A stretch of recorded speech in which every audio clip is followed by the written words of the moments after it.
सभी रिलेशनशिप में कभी ना कभी प्रॉब्लम होती ही है, लेकिन उस प्रॉब्लम को कैसे ठीक किया जाए यह बहुत जरूरी होता है।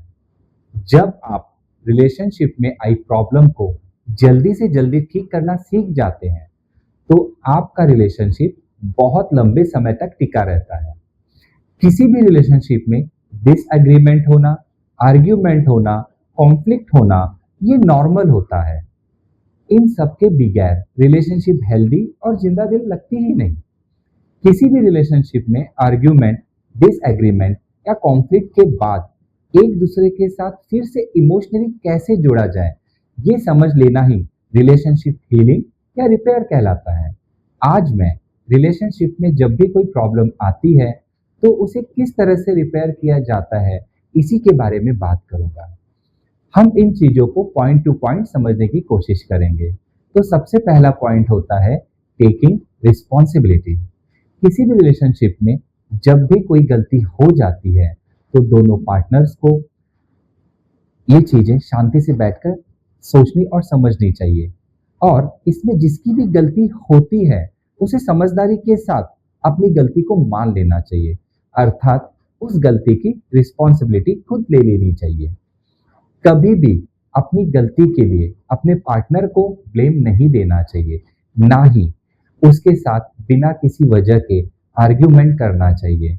इसी के साथ साथ जब आपसे गलती हो जाती है, तो उसके लिए भी बार बार एक्सक्यूजेस नहीं देना चाहिए। जब आप ऐसा करते हैं, तो रिलेशनशिप में आपकी नज़दीकियां बढ़ती हैं और ट्रस्ट बिल्ड होता है।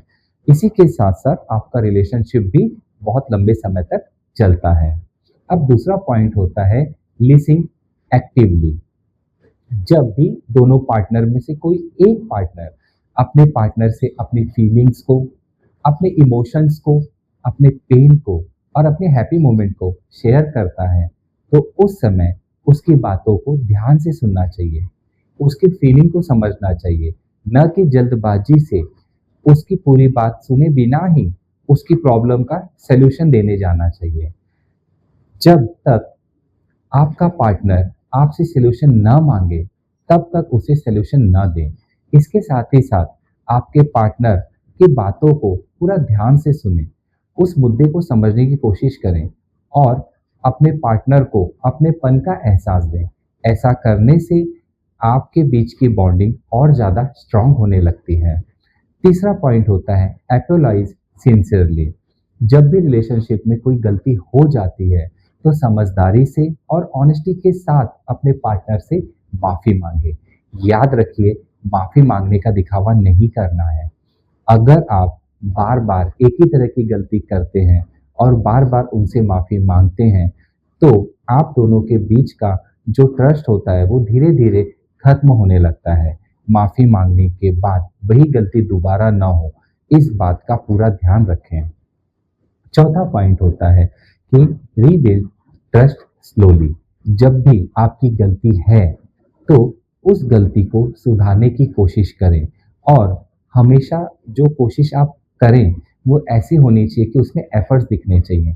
इसी के साथ साथ में जो गलती आपसे हो गई है, फिर से वो गलती नहीं होनी चाहिए। आपकी बहस खत्म होने के बाद तुरंत अपने पार्टनर से माफ करने की अपेक्षा ना रखें। इसी के साथ साथ अपने पार्टनर को तुरंत नॉर्मल होने के लिए भी प्रेशर क्रिएट ना करें। आपकी बहस खत्म होने के बाद आप अपने रिलेशनशिप को सुधारने की कोशिश कर रहे हैं, ऐसा आपके पार्टनर को महसूस होना चाहिए। एक बार रिलेशनशिप में प्रॉब्लम आने के बाद फिर से ट्रस्ट होने में टाइम लगता है।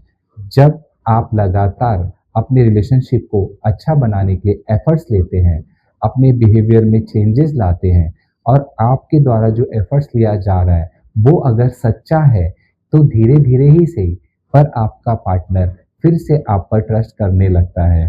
कई बार ऐसा होने में समय लग सकता है, लेकिन आपको धीरज रखना है। अब मैं बात करूंगा पांचवें पॉइंट की, स्टॉप रिपीटिंग मिस्टेक्स। अपने रिलेशनशिप में अगर कोई भी गलती हो जाती है, तो कोशिश यह करें कि इस तरह की गलती बार बार ना हो। अगर आप एक ही तरह की गलती के लिए बार बार माफी मांग रहे हैं, तो ऐसे करने की वजह से आप अपने पार्टनर का विश्वास खो देंगे, जिसकी वजह से आपके रिलेशनशिप में हमेशा स्ट्रेस बना रहेगा।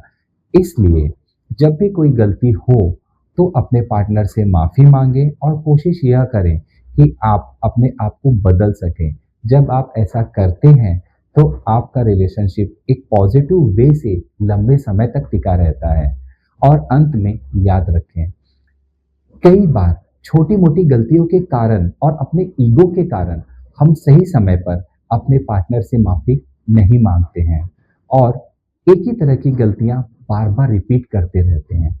ऐसे समय पर अगर रिलेशनशिप में प्रॉब्लम आ रही है और आपको समझ में नहीं आ रहा है कि अपने रिलेशनशिप को कैसे ठीक किया जाए, तो आपको रिलेशनशिप काउंसलर से मिलना चाहिए और अपनी प्रॉब्लम को कैसे ठीक किया जाए, उसके लिए एडवाइस लेनी चाहिए। धन्यवाद।